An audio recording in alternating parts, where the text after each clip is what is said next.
Just look at that. An old, dead car. Someone's car that was new once, surrounded by 4,000 others. All different, but all the same. All old and dead. 4,000. I'm not sure I can get this across, but I'll try. If I could take you there, I'd have a better chance. Here I can only speak words and show pictures to describe this place. But I'd really like for you to feel what I felt among those old cars. I noticed that the few people that day who were walking around were mostly quiet, as in reverence, as in walking among tombstones, reading the inscriptions of people long departed, as in being among the ancients and feeling ancient yourself. How happy were these cars and their owners once, shiny and new, and the owners wiped off every little smudge and dreaded the day when there would be a scratch on that new car.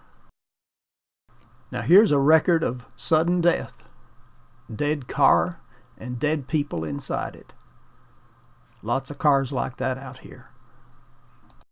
Such a silent place this was. Hardly any birds even. These cars and trucks and buses used to have voices though.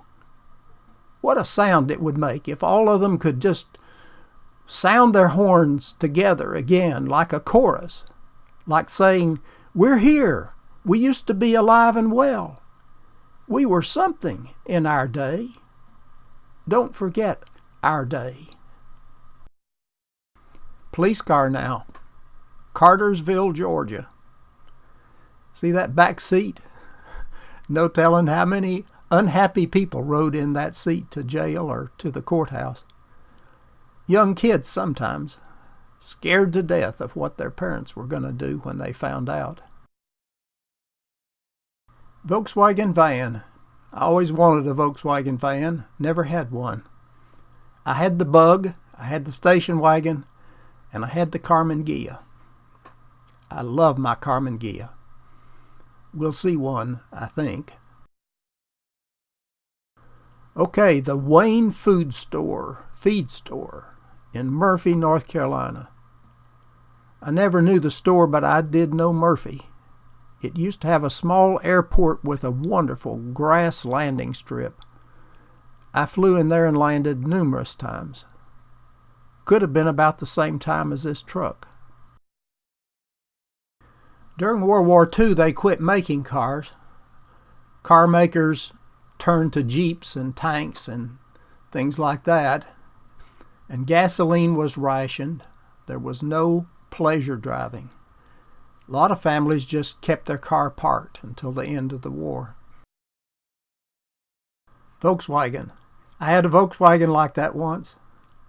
I had it when I was commuting 50 miles each way to school in a carpool with 3 other men, all of good size. One of them said one day that hell could be defined as 4 grown men riding in a VW Bug for all eternity. Okay, now, a Studebaker. I never had one, but I remember how popular those were. Here, let me show you a new one. Wow. Ah, a school bus. I drove a school bus once. I was a student in Louisville, Kentucky, and I drove for a Catholic elementary or junior high school there. And boy, I remember those cold winter mornings in the dark going out to start that old bus. And I remember I had a kid who was very unruly. And I put up with it and suffered with it. And one day I parked the bus, went in and told the nuns and gave them his name. And I think they beat the shit out of him. And when he came back to the bus, he was humble and gentle as a lamb ever afterward. Here's an Edsel. The Edsel was released with great fanfare and lots of expense for Ford. Ford thought it was going to make them a fortune. Instead, it was a bust, and they lost money. The Volkswagen Karmann Ghia. Now there's a fond memory. Mine was the best kept car I ever had. I kept it clean, polished, like new, for years and years. I loved that car. Here's a front view of the car. And now, here's a picture of my old Karmann Ghia. And here it is new in the showroom.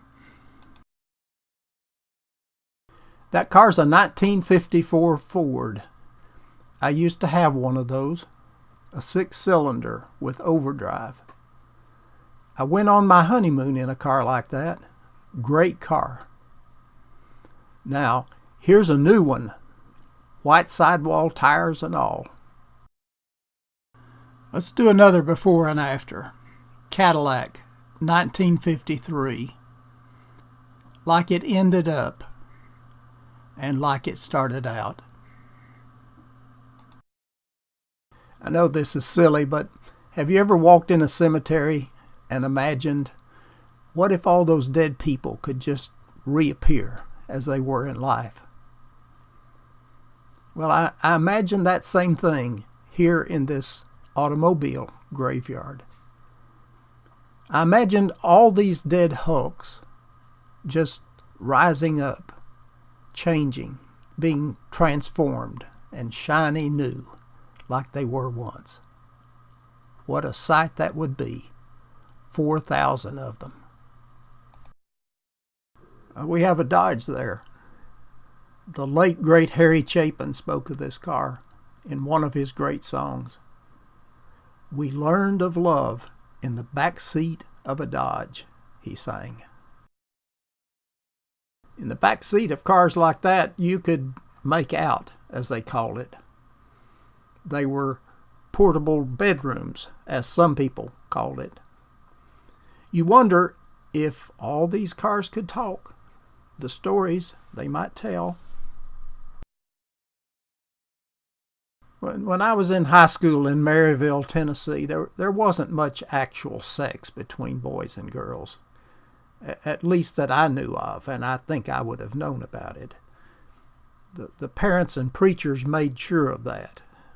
But there was a lot of getting acquainted. They called it petting. And these cars would know about that. A 1953 Chevrolet Bel Air. I had a friend drove one of these when I was in college. I used to get up at 4 a.m. and meet him in Loudon, Tennessee, to drive to the college. Now, the Bel Air was a great car. When it was new, it looked like this. I never owned a truck. Don't guess I ever will. But I know that good old boys did love their trucks. Loved these trucks. Imagine how much stuff was hauled in these trucks. Working trucks. Mostly the old cars are resting here as singles. They may be right beside someone else, but they have their own spot. But now and then one got stacked on top of another. I'm not sure how I'd feel about that if I was a car. People love these cars. Love them like children. Some love them more than their children. Some lovingly pass them on to their children.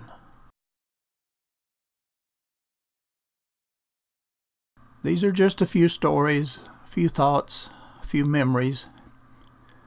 I started here in this car and I'm going to leave it here and just go quietly.